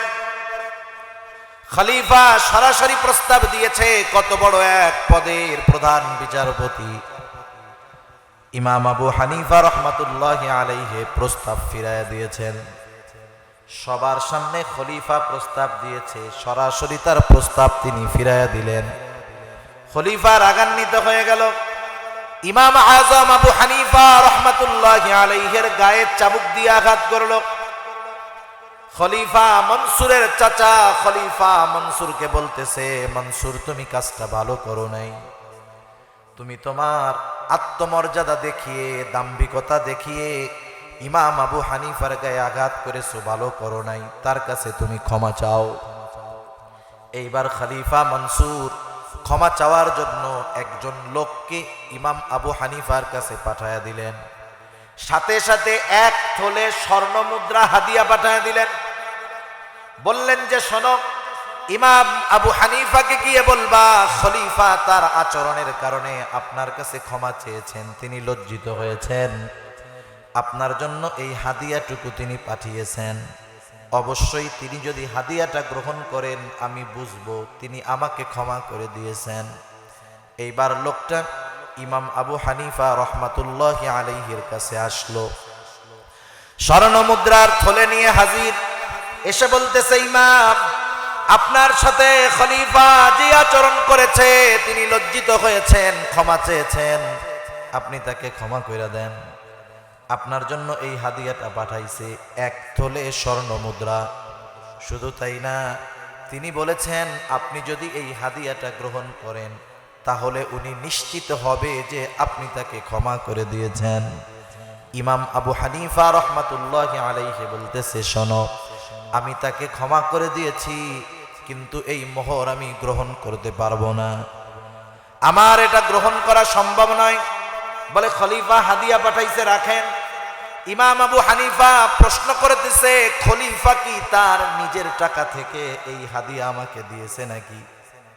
বলে না, খলিফা রাষ্ট্রীয় কোষাগার থেকে আপনাকে এই হাদিয়াটা দিয়েছে। বলেন তো, রাষ্ট্রীয় যেই ধনভাণ্ডার, এই ধনভাণ্ডারের মালিক কি কোনো শাসক নাকি? রাষ্ট্রীয় সম্পদের মালিক কোনো শাসক নয়, রাষ্ট্রীয় সম্পদের রক্ষণাবেক্ষণের দায়িত্ব হলো শাসকের। কেউ যদি একটা পয়সার অপব্যয় করে, খারাপ জায়গায় ব্যবহার করে, অপচয় করে, খেয়ানত করে, আবু দাউদের হাদিস, নবীজি সাল্লাল্লাহু আলাইহি ওয়াসাল্লাম বলেন, আমাদের মধ্যে কাউকে যদি কোনো সরকারি দায়িত্ব দেওয়া হয় আর সে যদি ওই দায়িত্বের সুচ পরিমাণ খেয়ানত করে, কিয়ামতের দিন আল্লাহর সামনে সে খেয়ানতের বোঝা নিয়ে উপস্থিত হবে। আল্লাহ হেফাজত করুন। সুচ পরিমাণ, কি পরিমাণ? সুচ পরিমাণ। একটা সুইয়ের দাম কয় টাকা? 1 টাকা 2 টাকা? একটা সুই কতটুকু জায়গা গ্রহণ করে? ওই পরিমাণ খেয়ানত যদি কেউ করে, রাষ্ট্রীয় কোনো দায়িত্ব পাওয়ার পর দুনিয়ায় হয়তো তার জবাবদিহিতা করা লাগবে না, কারণ মানুষ ভয়ে তাকে জিজ্ঞাসাবাদ করবে না, তার কাছে জানতে চাইবে না, কিন্তু কিয়ামতের দিন আল্লাহর দরবারে হিসাব দিতে হবে। ঠিক কিনা বলে? খেয়ানত, দায়িত্ব যত বড় খেয়ানত তত বড় হয়, দায়িত্ব যত বড় হয় খেয়ানত তত বড় হয়। কথায় কথা আসে, বোঝানোর জন্য বলতেছি। সহজ কথা, মনে করেন একটা ইউনিয়ন, এক ইউনিয়নে 100 জন বা 1000 মানুষের জন্য সরকারি অনুদান আসছে। কথা বুঝতেছেন তো? সরকারি অনুদান আসছে 1000 অসহায় মানুষের জন্য। চাউল বা গম যে কোনো একটা জিনিস হতে পারে। এখন খাদ্য গুদামের মধ্যে ওইগুলা এখনো আছে, 1000 জনের জন্য আসছে, এখনো বন্টন করা হয় নাই। প্রত্যেকটা গমের দানার মধ্যে 1000 মানুষের মালিকানা আছে। কথা বোঝা যায়? মনে করেন একটা জমি, আপনারা 10 ভাই, কথার কথা, এখনো জমিটা পৃথক করা হয় নাই, একসাথে আছে, শরিকি জমি। ওই জমি থেকে যদি 1 মুষ্টি মাটি উঠানো হয়, বলেন তো 1 মুঠ মাটির মধ্যে হক কয়জনের আছে? 10 জনের আছে। যেহেতু এখনো ওই গম বন্টন হয় নাই, প্রতি গমের মধ্যে 1000 মানুষের হক আছে। এই গম বন্টন করার আগে দায়িত্বশীল ব্যক্তি যদি একটা গমের দানা সরায়, মাত্র একটা গমের দানা, বলেন তো সে কতজনের সম্পদের খেয়ানত করবে? 1000 জনের। এই গমটা যদি ইউনিয়নের খাদ্য গুদামে নয়, একেবারে বাংলাদেশের জাতীয় খাদ্য গুদামে থাকে, বাংলাদেশের একেবারে জাতীয় খাদ্য গুদাম যেটা, তাহলে ওইখানে তো হক 100 জনের নয়, দেখা যাবে কোটি কোটি মানুষের হক আছে এক একটা গমের দানার মধ্যে। রাষ্ট্রের প্রধান যদি একটা গম চুরি করে, 1 গম চুরি করে কোটি মানুষের সাথে সে খেয়ানত করবে। ঠিক কিনা বলে? এজন্য আগের মানুষরা দায়িত্ব ভয় পাইত কেন? কারণ দায়িত্ব যত বড়, খেয়ানতের পরিধি হয় তত বড়। ইমাম আবু হানিফা রাহমাতুল্লাহি আলাইহি বলতেছেন, এই যে সম্পদ, এই সম্পদ কি খলিফার নিজের কিনা? বলে না, এটা উনি বাইতুল মাল, রাষ্ট্রীয় কোষাগার থেকে আপনাকে দিয়েছেন। এইবার ইমাম আবু হানিফা রাহমাতুল্লাহি আলাইহি বলতেছেন, শোনো, রাষ্ট্রের সম্পদ খলিফা কাউকে হাদিয়া দেওয়ার অধিকার রাখে না, এই হাদিয়া আমি গ্রহণ করতে পারবো না। লোকটা এবার বলতেছে, ইমাম আপনার গ্রহণ করা লাগবে না, আপনি শুধু রেখে দেন, মানুষদের মাঝে সাদকা করে দিবেন, আপনার খাওয়া লাগবে না, নাইলে বাদশাহ কিন্তু রাগান্বিত হয়ে যাবে। ইমাম আবু হানিফা রাহমাতুল্লাহি আলাইহি বললেন, শোনো, এই সম্পদ আমি ব্যয় করলাম কি করলাম না, খাইলাম কি খাইলাম না, বাদশাহ এটা দেখবে না, খলিফা এই কথাই জানবে, ইমাম আবু হানিফা আমার দেওয়া হাদিয়া সে গ্রহণ করেছে। আমি খাই আর না খাই, মানুষকেই দিয়ে দিলাম, কিন্তু সে তো জানবে যে ইমাম আবু হানিফা আমি রাষ্ট্রীয় সম্পদ থেকে তাকে যেই হাদিয়া দিয়েছি সেটা সে গ্রহণ করেছে। কত সচেতন বিচক্ষণ মানুষ, তাকওয়া কোন পর্যায়ের চিন্তা করে দেখেন। ইমাম আবু হানিফা বললেন, যাও ফিরায় দাও, তারে মাফ করে দিছি, কোনো অসুবিধা নাই, গ্রহণ করতে পারবো না। সম্পদ ফিরায় দিল। খলিফার কানে যখন এই কথা গেল, আরো রাগান্বিত হয়ে গেছে। এবার রাগে জেলখানার মধ্যে আটকায় ফেললো। আনুষঙ্গিক আরো কিছু কারণ আছে, মূল কারণ ছিল এইটা যে দায়িত্ব গ্রহণ করে নাই। ঐতিহাসিকেরা লিখে, ইমামে আজমকে চাবুক দিয়ে আঘাত করা হতো আর বলা হতো, তোমাকে ছেড়ে দেওয়া হবে, তুমি প্রধান বিচারপতির দায়িত্ব গ্রহণ করো। ইমামে আজম জেলখানার মধ্যে চাবুকের আঘাত সহ্য করেছে, তবুও দায়িত্ব গ্রহণ করেন নাই। ঐতিহাসিকেরা দুইটা বর্ণনা লেখেন। এক বর্ণনায় পাওয়া যায়, চাবুক মারতে মারতে ইমাম আবু হানিফার অবস্থা বড় করুন, তবুও তিনি দায়িত্ব গ্রহণ করেন নাই। একটা সময় খাবারের সাথে বিষ মিশায় দেওয়া হলো, ইমাম আবু হানিফা রহমাতুল্লাহি আলাইহি দুনিয়া থেকে চলে গেল। আর একটা বর্ণনা আসছে ঐতিহাসিকদের থেকে, উনি যখন প্রচন্ড রকমের অসুস্থ হয়ে গেলেন, ওনাকে বাসায় পাঠায়া দেওয়া হলো, গৃহবন্দী করে ফেলা হলো। ইমাম আবু হানিফা রহমাতুল্লাহি আলাইহি জীবনের অন্তিম সময়গুলো আবদ্ধ ঘরের মধ্যে কাটায়া দিলেন। চিন্তা করে দেখেন, এরপরেও ইমামে আজম প্রধান বিচারপতির দায়িত্ব গ্রহণ করেন নাই। বলেন তো, এই দায়িত্ব নেওয়ার যোগ্যতা যা দরকার সেটা কি ইমামে আবু হানিফার মধ্যে ছিল? নিঃসন্দেহে ছিল। তামাম দুনিয়ার মধ্যে যদি ওই সময় একজন মানুষ প্রধান বিচারপতির দায়িত্ব গ্রহণ করার সম্পূর্ণ যোগ্যতা সম্পন্ন থাকতো, ওই একজন হতো ইমাম আবু হানিফা রহমাতুল্লাহি আলাইহি। কেন গ্রহণ করেন নাই দায়িত্ব? ওনারে জিজ্ঞাসা করা হয়েছে, খলিফা এত রাইগা গেল, এত চাপ, এরপরেও দায়িত্ব গ্রহণ কেন করলেন না? তিনি বললেন, শোনো, আমি যখন প্রধান বিচারপতির দায়িত্ব নিব, আমার দায়িত্ব হবে মাজলুমকে ন্যায় বিচার পাইয়ে দেওয়া। দেখা যাবে খলিফা কারো উপরে জুলুম করেছে, সে আমার কাছে খলিফার বিরুদ্ধে নালিশ নিয়ে এসেছে, আমি যদি ওই মাজলুমকে ন্যায় বিচার না পাইয়ে দিতে পারি, কিয়ামতের দিন আল্লাহর সামনে আমাকে খেয়ানতকারী হতে হবে, এই ভয়ে আমি দায়িত্ব নেই নাই। সুবহান, জীবন দিয়ে দিছি, তবু দায়িত্ব নেয় নাই। আর এখন প্রতিযোগিতা করে, কম্পিটিশন করে দায়িত্ব নেওয়ার জন্য, জনগণের খেদমত করার জন্য। দায়িত্ব নেয় না। অথচ দেখেন, দায়িত্ব কঠিন এক জিনিস। আমরা অনেকে মনে করি দায়িত্বের খেয়ানত মনে হয় শুধু উঁচু স্তরের মানুষগুলা করে। আমরা যারা নিচু স্তরের মানুষ, আমরা মনে হয় দায়িত্বের কোনো খেয়ানত করি না। বিষয়টা কিন্তু এমন নয়। সময় অনেক লম্বা হয়ে যাবে, নাইলে আমি আপনাদেরকে প্রত্যেকটা স্তরে স্তরে বুঝাইয়া দিতাম যে প্রত্যেকটা ক্ষেত্রে পদে পদে আমরা যে খেয়ানত করি, এটা নিজেরাও আমরা টের পাই না। একেবারে নিম্ন শ্রেণী থেকে নিয়ে সর্বোচ্চ শ্রেণী পর্যন্ত খেয়ানত আছে না নাই? সরকারি বেসরকারি যাই বলেন না কেন। যেমন একটা উদাহরণ দেই, জীবনে অনেক নানান অভিজ্ঞতা মানুষের হয়। আপনাদের এখানে ভূমি অফিস আছে না? ভূমি অফিস ছিলেন তো? প্রত্যেকটা ইউনিয়নে এক একটা ভূমি অফিস থাকে। ওই ভূমি অফিসের মধ্যে ওই ইউনিয়নের সব পর্চা কাগজপত্র থাকে। ওই ইউনিয়ন অফিসে সরকার থেকে নিয়োজিত একজন লোক থাকে ইউনিয়নের মানুষদেরকে সেবা দেওয়ার জন্য। এই সেবা দেওয়া তার দায়িত্ব। দায়িত্ব পালন করতে গিয়ে মাস শেষে তাকে উপযুক্ত পরিমাণ সম্মানী দেওয়া হয়, বেতন দেওয়া হয়। ঠিক কিনা বলেন? এটা আপনার আমার মানুষের টাকা থেকেই দেওয়া হয়। বাংলাদেশের মধ্যে পরিস্থিতি এমন, আপনি ভালো মানুষ, গেছেন ইউনিয়ন পরিষদে, আপনার একটা কাগজ দরকার, আপনি তারে বলবেন যে আমার দাগ নাম্বার এইটা এটা এটা খুঁজে দেন তো। সে আলমারি খুঁজে 3 ঘন্টায়ও পাবে না।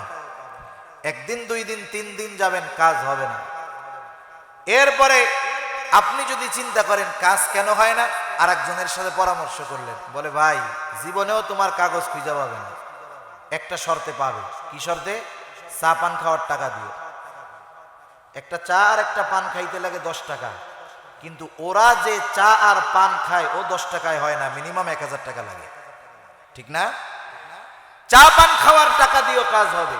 চা পান খাইতে 1000 টাকা। যখন আপনি তো মাজলুম, সে আপনারে ঘুরাইতেছে, পারতেছেন না, বিপদে পড়ে বাধ্য হয়ে আপনি ঠিকই দিলেন, খুশি হয়ে তো দেন নাই, বাধ্য হয়েছেন দিতে।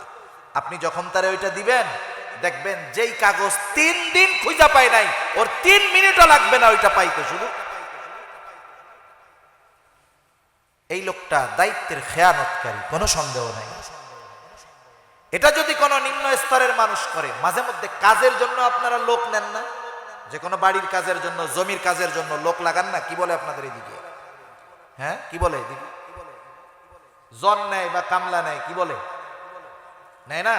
যে তুমি আমার এই কাজটা করে দিবা, আমার এই জমিটা পরিষ্কার করে দিবা, দুপুর পর্যন্ত করবা, 500 টাকা পাবা, এরকম লোক নেয় না? কৃষক নেয়, আমাদের কোন কোন এলাকায় বলে জন নেয়, কোন কোন এলাকায় বলে কি বিভিন্ন শব্দ বলে আর কি। তা আপনি আপনার কাজের জন্য নিয়োগ দিবেন তাকে যার কাজের ব্যাপারে আপনার ধারণা আছে, ঠিক না? যে এই লোকটা এতটুকু জমি 5 ঘন্টায় পরিষ্কার করতে পারবে।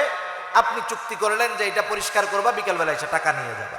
সে ইচ্ছা করে আপনার কাজ বিলম্ব করলো, 1 ঘন্টার কাজ 2 ঘন্টা লাগাইলো, একদিনের কাজ 2 দিন লাগাইলো, সামর্থ্য থাকার পরেও দায়িত্ব পালন করে নাই।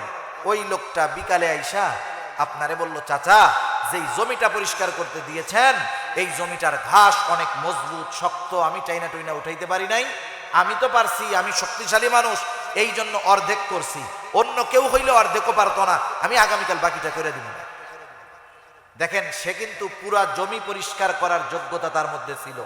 সে ওই দায়িত্ব পালন না করে যখন পরিপূর্ণ পারিশ্রমিক গ্রহণ করলো, নিঃসন্দেহে সে দায়িত্বের খেয়ানতকারী, ঠিক কিনা বলুন? আপনাদের এলাকার অবস্থা জানি না।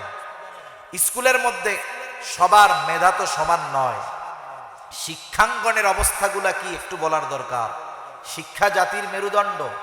শিক্ষক জাতির শ্রেষ্ঠ সন্তানদেরকে গড়েন আগামী প্রজন্ম জানি ভালো হয়। এই জন্য আমরা স্কুলে পড়ছি, এক সময় আমাদের শিক্ষক মুসলমানও ছিলেন, অমুসলিমও ছিলেন। আমরা অমুসলিমদেরকে শিক্ষক হিসাবে যতটুকু সম্মান করার এখনো যদি দেখা হয় তাদেরকে করি, কিন্তু আফসোস আজকে শিক্ষকদের পিটায় অহরহ ঘটনা আমরা শুনি কি শুনি না বলেন?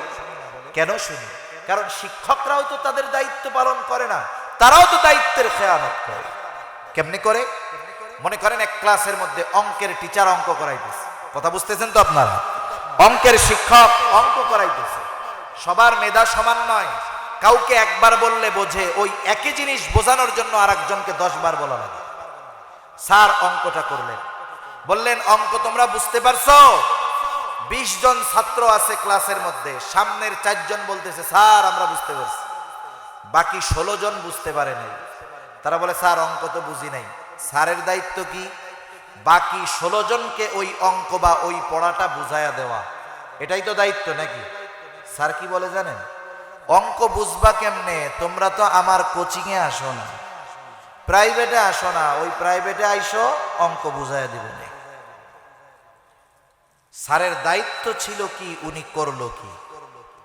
এই ধরনের শিক্ষক এইভাবে দায়িত্ব পালন করে মাস শেষে পরিপূর্ণ পারিশ্রমিক নিচ্ছেন, বেতন নিচ্ছেন, কোনো সন্দেহ নাই ওই শিক্ষকও দায়িত্বের আমানতের খেয়ানত করে। আলোচনা আর লম্বা নাই। তাহলে আমানত হয় লেনদেনের মধ্যে, কথার মধ্যে, দায়িত্বের মধ্যে, সময়টাও হয় আমানত। সেই জন্য কেউ যদি কারো সাথে কোনো বিষয়ে সময়ের ব্যাপারে চুক্তিবদ্ধ হয় যে আমি 10টা থেকে 2টা পর্যন্ত আপনার এই কাজটা করে দিব, এটা আমাকে দিতে হবে, ঠিক আছে, চাকরি করেন। যারা চাকরি করে ওই চাকরির সময়টাও কিন্তু আমানত। ওই সময়টা মালিক পক্ষ বা কর্তৃপক্ষের অনুমতি ছাড়া কেউ নিজের কাজে ওই সময় থেকে 1টা মিনিট সময়ও ব্যয় করতে পারবে না। একজন বুজুর্গের ঘটনা শোনাই আপনাদের। ওনার নাম হলো মাজহার নানুতুবি রহমাতুল্লাহি আলাইহি। মাজহার নানুতুবি রহমাতুল্লাহি আলাইহি এক মাদ্রাসার খেদমত করতেন। মাসের শেষে তিনি সময় হিসাব করে ওজিফা বেতন গ্রহণ করতেন। ক্লাসের সময় উনি কখনো 1টা সেকেন্ডও অন্য কোনো কাজে ব্যয় করতেন না। একদিন এক লোক ওনার কাছে আসছেন, আসার পরে বলতেছেন হযরত কথা বলতেই হবে, খুবই গুরুত্বপূর্ণ কথা। তিনি ক্লাসের পড়া বন্ধ করে লোকটার কথা শুনলেন, পরামর্শ দিলেন, সাথে সাথে নিজে নোটের মধ্যে লিখে রাখলেন অমুক দিন অমুক ক্লাসে এই কয় মিনিট সময় আমি আমার নিজের কাজে ব্যয় করেছিলাম। মাসের শেষে যখন ওনাকে ওজিফা দেওয়া হলো, উনি সময় হিসাব করে ওই যেই কয় মিনিট নিজের কাজে ব্যয় করেছেন সেই কয় মিনিটের ওজিফা টাকা তিনি ফেরত দিয়ে দিলেন।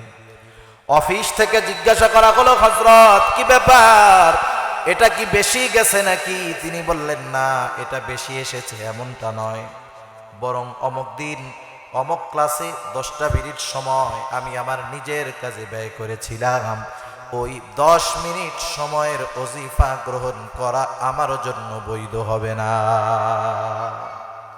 চিন্তা করেন। আর আমরা কি খবর পাই জানেন? বাংলাদেশের অনেক শিক্ষা প্রতিষ্ঠানের প্রধান শিক্ষক, বাংলাদেশের অনেক গুরুত্বপূর্ণ সরকারি অফিসের প্রধান দায়িত্বশীল, বছরের পর বছর উনি দেশের বাইরে অবস্থান করতেছেন, অথচ তার নামে প্রেজেন্টও হয়, মাস শেষে বেতনও অ্যাকাউন্টে জমা হয়ে যায়, কিন্তু ওনার কোনো খবর নেই। আছে না নাই? অভাব নাই। এই যে সময়ের খেয়ানত, এটাও যেন আমাদের দ্বারা না হয়। সময়টাও আমানত, শরীয়তের বিধিবিধান আমানত। আল্লাহ তাআলা বলেন, ইন্না আরাদনাল আমানাতা আলাস সামাওয়াতি ওয়াল আরদি ওয়াল জিবাল ফাআবাইনা আন ইয়াহমিলনাহা ওয়া আশফাকনা মিনহা ওয়া হামালাহাল ইনসান। আল্লাহ রাব্বুল আলামিন বলেন, আমি এই আমানত আসমানের কাছে, জমিনের কাছে, পর্বতমালার কাছে পেশ করলাম। তারা প্রচন্ড রকমের ভীত সন্ত্রস্ত হয়ে গেল। এই আমানত তারা গ্রহণ করলো না, বহন করলো না। আল্লাহ তাআলা বলেন, ওয়া হামালাহাল ইনসান, মানুষ এই আমানত বহন করলো। মুফাসসিরিনে কেরাম বলেন, কি সেই আমানত? কোন মুফাসসির বলেন সেই আমানত হলো কোরআন, কোন মুফাসসির বলেন সেই আমানত হলো শরীয়তের বিধিবিধান। একই কথা, কথা একই। কারণ কোরআনুল কারীম হলো হুদাল্লিন নাস, মানুষের জন্য পথ প্রদর্শক, হুদাল্লিল মুত্তাকিন, মুত্তাকিনদের জন্য পথ প্রদর্শক। ঠিক কিনা বলেন? শরীয়তের যত বিধিবিধান আছে সব আমানত। যে কোনো আদেশ আমানত, যে কোনো নিষেধ আমানত। কেউ যদি কোনো আদেশ অমান্য করে, আল্লাহ তাআলা বলেছেন নামাজ কায়েম করো। এখন কেউ যদি নামাজ না পড়ে, 1 নম্বরে আদেশ অমান্য করার কারণে সে খেয়ানতকারী, 2 নম্বর নামাজ না পড়ার কারণে যেই শাস্তি, যেই গুনাহ, সেটা তার আমলনামায় যোগ হবে। যে কোনো নিষেধ আমানত। আল্লাহ তাআলা বলেছেন হারাম খেও না, সুদ খেও না, ঘুষ খেও না, অন্যের হক নষ্ট করো না, জোরপূর্বক কারো সম্পদ খেও না। কেউ যদি এই নিষেধ অমান্য করে, নিষেধটা ছিল আমানত, 1 নম্বর সে করলো খেয়ানত। 2 নম্বর, যেই নিষেধটা কাজে পরিণত করলো, যেই গুনাহটা করলো, নিঃসন্দেহে সেই গুনার, সেই পাপের যেই শাস্তি, সেটাও তার জন্য অবধারিত হবে। এজন্য শরীয়তের সকল আদেশ নিষেধ আমাদের জন্য কি একটু বলেন না? আমানত, আমানত। আমাদের অঙ্গ প্রত্যঙ্গ আমানত। অঙ্গ প্রত্যঙ্গের খেয়ানত কেমনে হয়? অঙ্গ প্রত্যঙ্গ দিয়ে যখন গুনাহ করি তখন খেয়ানত হয়। বিশাল পর্দায় যখন ফুটবল খেলা দেখি খেয়ানত হয়। আপনাদের এদিকে পর্দা লাগায় খেলা দেখার জন্য? হায় রে, গজবের গজব, দেশ ছড়ায় গেছে। প্রত্যেকটা বাজারে বাজারে বিশাল পর্দা লাগায় খেলা দেখতেছে, খেয়ানত হইতেছে, চোখের গুনাহ হচ্ছে। মোবাইলে দেখতেছে গুনাহ, চোখের গুনাহ হইতেছে। হাত দিয়ে গুনাহ করতেছে, হাতের খেয়ানত হইতেছে। এক কথায় অঙ্গ প্রত্যঙ্গ দিয়ে গুনাহ করলে অঙ্গ প্রত্যঙ্গের খেয়ানত হয়। এজন্য আল্লাহ তাআলা কি বলেন? আল্লাহ তাআলা বলেন, ইয়ালামু খাইনাতাল আয়ুন ওয়া মা তুখফিস সুদূর। আল্লাহ তাআলা বলেন, তিনি জানেন তোমরা চোখের কি খেয়ানত করো, অন্তরের মধ্যে কি লুকায় রাখো। আল্লাহ তাআলা সব জানে। সেই জন্য অঙ্গ প্রত্যঙ্গেরও আমানত আছে। কেউ যদি আমরা অঙ্গ প্রত্যঙ্গ দিয়ে গুনাহ করি, এই গুনাহটাও খেয়ানত হয়ে যায়। সম্পদ আমানত, সন্তান সন্ততি এগুলা আমানত। সেজন্য আমরা যদি প্রকৃত আমানতদার মুমিন হতে চাই, এই বিষয়গুলো আমাদের খেয়াল রাখতে হবে। নবী সাল্লাল্লাহু আলাইহি ওয়াসাল্লাম 4 গুণের মধ্যে প্রথম যেই গুণের কথা বললেন, হিফযু আমানাতিন, আমানতের হেফাজত করা। যতটুকু আলোচনা হলো এতটুকু যদি আমরা আমানতদারিতার ব্যাপারে জ্ঞান রাখতে পারি, আমলে পরিণত করতে পারি, আশা করা যায় আমরা শুধু মুমিন থাকব না, আমরা আমানতদার মুমিন হয়ে যাব। আল্লাহ তৌফিক দিক, সবাই বলি আমিন। 1 নম্বর গুণ হিফযু আমানাতিন, আমানতের হেফাজত করা। 2 নম্বর গুণ সিদকু হাদিসিন, সত্য কথা বলা। কি কথা? সত্য কথা বলা। নবী সাল্লাল্লাহু আলাইহি ওয়াসাল্লাম জানায় দেন সত্যবাদিতার সুফল কি, একটু খেয়াল দিয়ে শুনি। রাসূল আকরাম সাল্লাল্লাহু আলাইহি ওয়াসাল্লাম বলেন, ইন্নাস সিদকা ইয়াহদি ইলাল বির ওয়া ইন্নাল বিররা ইয়াহদি ইলাল জান্নাহ। নবীজি বলেন, নিশ্চয়ই সত্য মানুষকে কল্যাণের পথ দেখায় আর কল্যাণ মানুষকে জান্নাতের পথ দেখায়। সত্যবাদিতার উপরে যারা থাকে তারা হলো সিদ্দিক। আমরা সবাই সিদ্দিক হইতে চাই। তো সিদ্দিক উপাধি এটা সাধারণ উপাধি না। আল্লাহ রাব্বুল আলামিন সিদ্দিকিন যারা, সত্যবাদী যারা, তাদের কত ফজিলতের কথা বলছে। আমরা সবাই সিদ্দিক হইতে চাই না? কারা কারা চাই একটু আদুসা করি তো।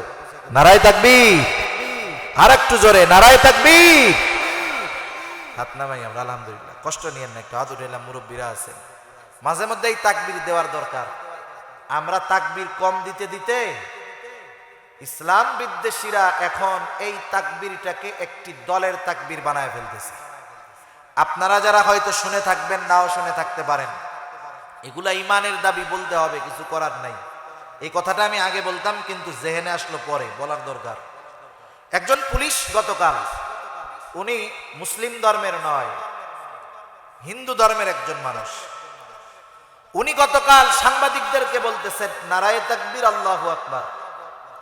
এটা হলো বাংলাদেশের অন্যতম একটি রাজনৈতিক দল জামাতে ইসলামীর স্লোগান। বলেন তো, এটা কি জামাতে ইসলামীর স্লোগান না তামাম দুনিয়ার সব মুসলমানের স্লোগান? যারা এ কথা বলতে চায় নারায়ে তাকবীর জঙ্গিবাদের স্লোগান, নারায়ে তাকবীর অমক দলের স্লোগান, এরা বুঝতে হবে এদের ভবিষ্যৎ পরিকল্পনা বড় মন্দ। ঠিক কিনা বলেন? এজন্য এই তাকবীর বেশি বেশি দিতে হবে সবাই। এই তাকবীরের মধ্যে আলাদা এক পাওয়ার আছে, দেখেন নাই? একবার বাইডেনের আগে যে প্রেসিডেন্ট ছিল ডোনাল্ড ট্রাম্প, এক জায়গায় বড় বক্তব্য দিচ্ছে। তারা যখন কোথাও যায়, 1 স্তর নয়, মিনিমাম 5 স্তরের নিরাপত্তা থাকে। তারা যখন কোথাও যায় সর্বোচ্চ নিরাপত্তা তাদেরকে দেওয়া হয়। সে বক্তব্য দিতে উঠছে, পিছন থেকে একজন শুধু বলছে নারায়ে তাকবীর, আল্লাহু আকবার, আর কাইপা শেষ। চিন্তা করে দেখেন, একটা তাকবীরের আওয়াজ এ দুনিয়ার, বর্তমান দুনিয়ার সর্বোচ্চ প্রভাবশালী রাষ্ট্রপ্রধানের অবস্থা খারাপ বানায় দিতে পারে। তাইলে ওদের মতো সাধারণ যারা, ওরা তো তাকবীরকে ভয় পাবেই। ঠিক কিনা বলেন? এজন্য তাকবীর আমাদের বেশি বেশি দিতে হবে। তা যাই হোক, সিদ্দিক আমরা হতে চাই। নবীজি কি বলেন?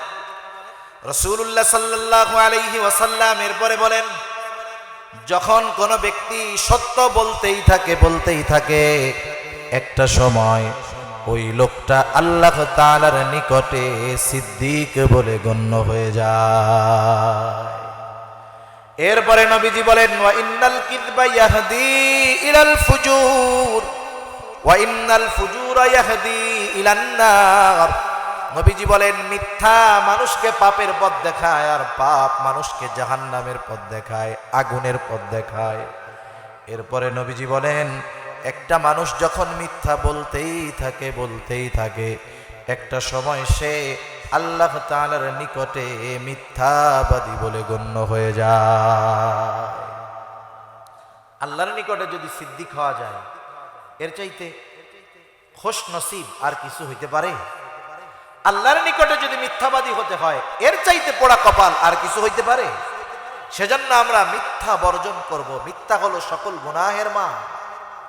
শুধু তাই না, মিথ্যা আমরা ছোটদের সাথেও বলবো না, মিথ্যা আমরা ছোটদের সাথেও বলবো না। সাথে সাথে একটা মানুষ যখন সমাজে মিথ্যা বলতে থাকে, একটা সময় ওই লোক যদি আল্লাহর কসম কইরাও সত্য কথা বলে, তার ওই সত্য কথাটাও বিশ্বাস করে না, কারণ মানুষ ওকে মিথ্যাবাদী মনে করে। ঠিক না? আমরা ক্লাস 4 অথবা 5-এ এক দুষ্টু রাখালের গল্প পড়ছি। আপনারা পড়ছেন কেউ এই জায়গায় সেই গল্পটা? এক রাখাল সে জঙ্গলের পাশে তার গরুকে বেঁধে মানুষের সাথে একটু মজা করার জন্য চিৎকার করতেছে, বাঘ বাঘ বাঘ। আশেপাশের সব মানুষ তাদের কাজকর্ম ফেলে দিয়ে লাঠি সোটা নিয়ে রাখালের কাছে হাজির। কোথায় বাঘ? রাখাল এইবার বলে, আমি তো তোমাদের সাথে একটু মজা করলাম। মানুষগুলা বিরক্ত হয়ে রাগ হয়ে চলে গেল। আবার কিছুদিন পর ওই রাখাল আবার দুষ্টমি করলো, ডাকতেছে বাঘ বাঘ বাঘ। আবার অল্প কিছু মানুষ লাঠি নিয়ে হাজির। কোথায় বাঘ? বলে, আমি তো তোমাদের সাথে একটু মজা করলাম। লোকগুলা বিরক্ত হয়ে চলে গেল। এইবার কয়েকদিন পর সত্যই বাঘ এসে তার গরুর উপরে আক্রমণ করলো।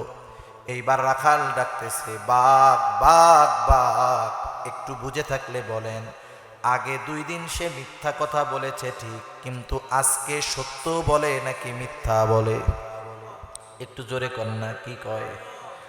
মানুষ তার সত্য কথার আওয়াজ মানুষের কানে যাইতেছে, কিন্তু ব্যক্তি মিথ্যাবাদী হিসাবে প্রসিদ্ধি লাভ করার কারণে ওর সত্য কথাটাও মানুষ বিশ্বাস করতেছে না। ওই গল্পের নিচে সুন্দর একটা উপদেশ লেখা ছিল, মনে আছে আমার? ইংরেজিতে লেখা ছিল, ডু নট টেল এ লাই। তোমরা কখনো মিথ্যা কথা বলো না।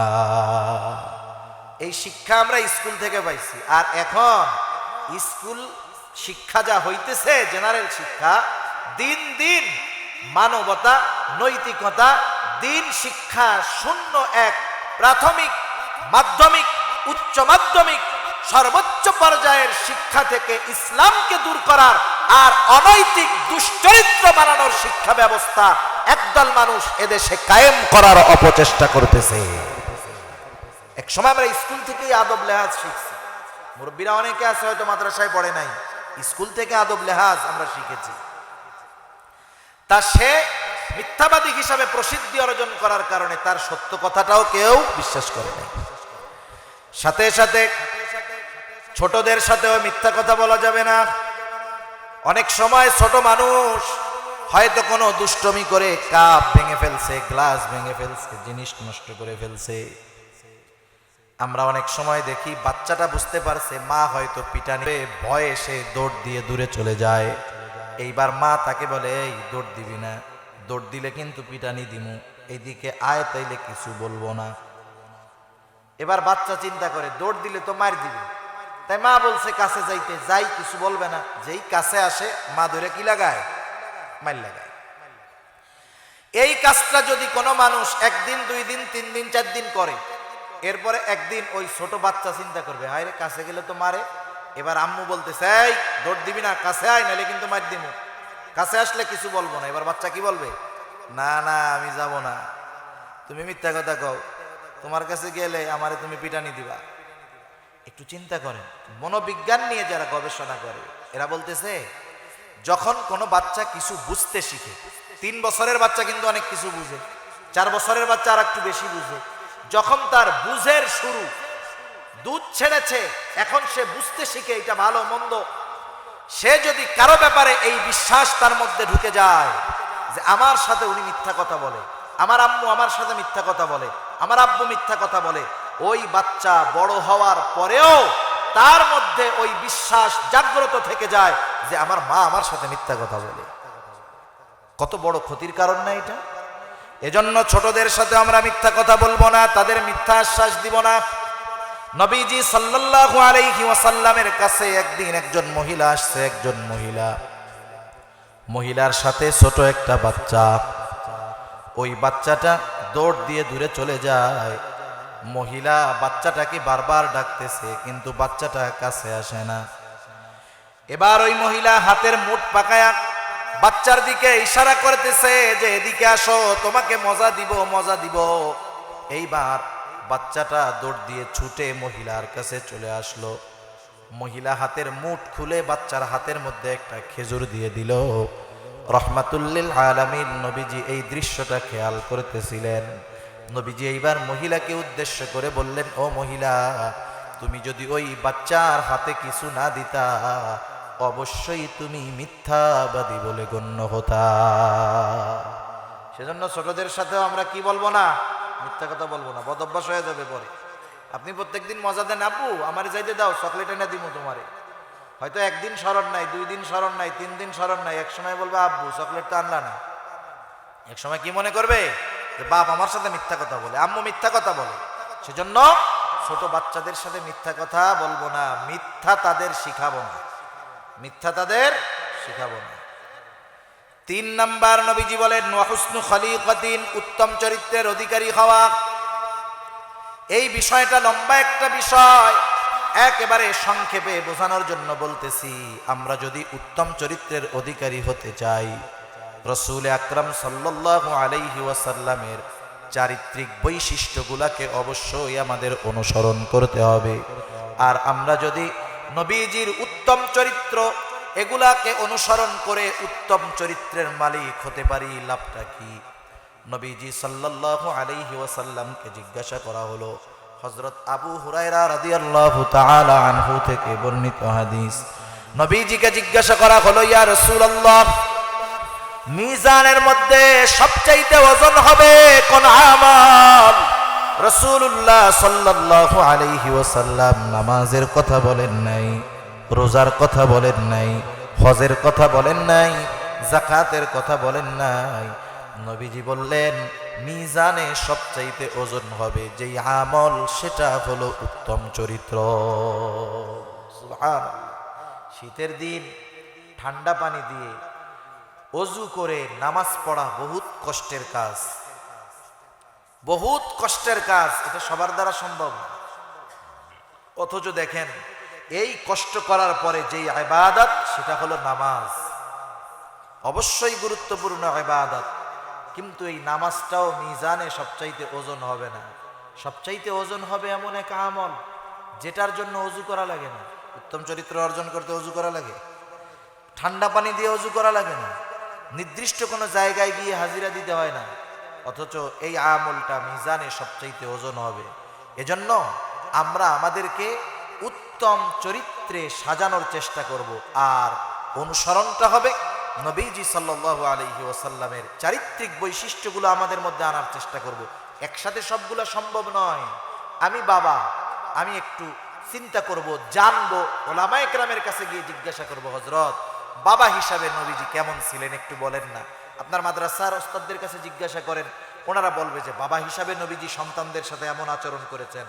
আপনি একজন স্বামী, স্ত্রী আছে ঘরে, আপনি একটু এসে জানতে চান, নিজের পড়ার সময় নাই, পড়তে পারি না, জানতে পারি না, আমি একজন আলেমের কাছে এসে বলি, হযরত আমি তো একজন স্বামী, এটাও তো আমার একটা পরিচয়, নবীজিও তো স্বামী ছিলেন, স্বামী হিসাবে নবী স্ত্রীদের সাথে কেমন আচরণ করেছেন একটু বলে দেন না। আপনি শুনে শুনে এইভাবে নবীজির চারিত্রিক সৌন্দর্যগুলো যদি নিজের মধ্যে আনতে পারি, আমরা যদি আনতে পারি, তাহলে এই চরিত্রই মিজানে সবচেয়ে ওজন হবে। সুবহানাল্লাহ। 4 নম্বর নবীজি বলেন ওয়াইফাতুন ফি তুমাতিন, হালাল খাবার খাওয়া। হালাল খাবারের জন্য প্রথমত উপার্জনটাও হালাল দরকার। হালাল উপার্জন করা গুরুত্বপূর্ণ একটি বিষয়। আল্লাহ তাআলা বলেন ফাইদা কুদিয়াতিস সালাতু ফান্তাশিরু ফিল আরদ ওয়াবতাগু মিন ফাদলিল্লাহ। আল্লাহ তাআলা বলেন নামাজ শেষ করার পর তোমরা জমিনের মধ্যে ছড়ায় পড়ো, আমার দেওয়া অনুগ্রহ থেকে অনুগ্রহ অন্বেষণ করো, তথা আমার দেওয়া রিজিক থেকে রিজিক অন্বেষণ করো। আর ওই রিজিক, ওই সম্পদ, ওই উপার্জনের মধ্যেই আল্লাহ তাআলার অনুগ্রহ থাকে, যেটা হয় হালাল, যেটা হয় হালাল। হারামের মধ্যে আল্লাহর অনুগ্রহ আছে? হারামের মধ্যে অনুগ্রহ আছে আল্লাহর? নাই। হালাল যদি কমও হয় এর মধ্যে আল্লাহর অনুগ্রহ আছে, হারামের মধ্যে আল্লাহ তাআলার কি নাই? অনুগ্রহ নাই। হারামে আল্লাহর অনুগ্রহ নাই, হালালে আল্লাহর অনুগ্রহ আছে। কোন ব্যক্তি যদি হালাল উপার্জন করে, 5 ওয়াক্ত নামাজ ঠিকমতো পড়ে, আর হালাল উপার্জনের নিয়তে হালাল কর্ম করে, নবীজি বলেন কাসবুল হালালি ফারিদাতুম বাদাল ফারিদা ফরজ ইবাদতের পরে অন্যতম ফরজ ইবাদত হলো হালাল উপার্জন করা।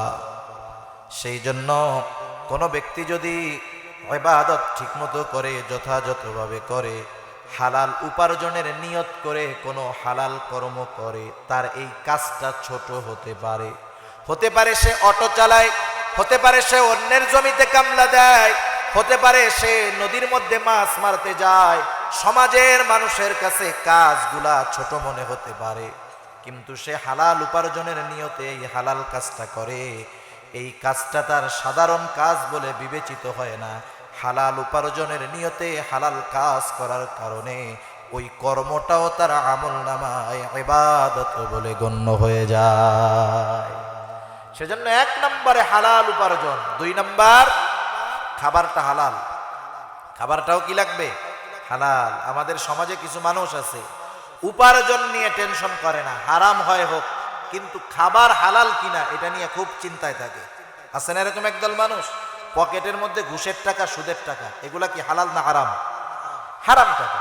বাজারে গেছে, বড় মহিষ জব হইছে, ওয়াজে শুনছে ওলামায়ে কেরামের কাছ থেকে যে হালাল প্রাণী যদি আল্লাহর নাম ব্যতীত ইচ্ছা করে আল্লাহর নাম বাদ দিয়ে অথবা কোনো বাবার নামে, পীরের নামে জবাই দেওয়া হয়, ওই হালাল প্রাণীর গোশত আর হালাল থাকে না, হারাম হয়ে যায়।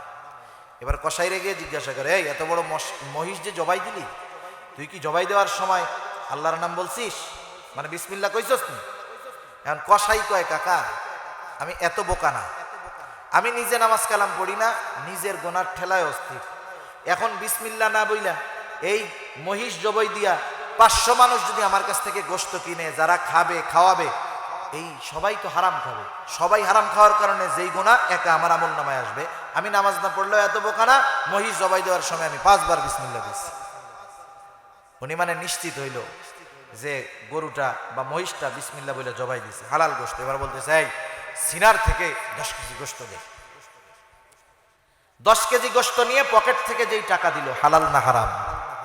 হারাম। চিন্তা করে দেখেন কত যাচাই বাছাই করলো গোশত কেনার আগে যেটা হালাল কিনা, অথচ পকেটে যেই টাকাটা উপার্জন করলো এটা হালাল পন্থায় এসেছে কিনা সেই চিন্তা ওনার মধ্যে নাই।